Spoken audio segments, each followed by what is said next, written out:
लेते हैं तो आपको आगे बढ़ने से कोई दुनिया की ताकत नहीं रोक सकता है।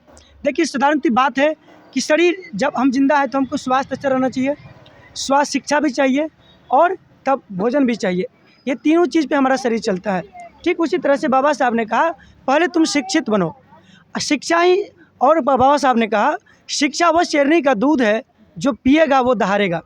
आजकल के नौजवान शिक्षा तो ले रहे हैं, लेकिन शिक्षा का मतलब क्या होता है वो नहीं जान रहा है।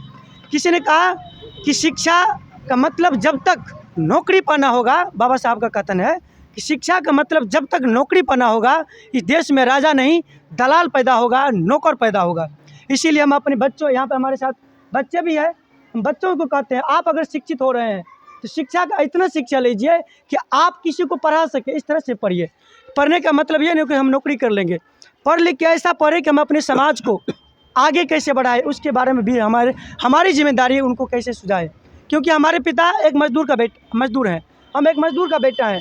ये ज़रूरी नहीं कि हमारे पिता जो मजदूरी किए हैं हम भी मजदूर बनेंगे। हम इस देश के शासक बनने के लिए मेहनत भी कर सकते। शिक्षा अगर हमारे अंदर है तो हम देश के शासक बन सकते हैं।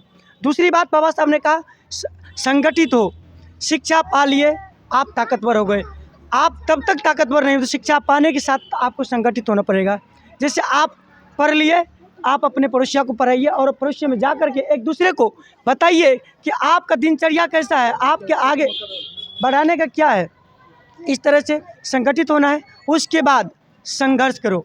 तब बाबा साहब ने कहा संघर्ष करो।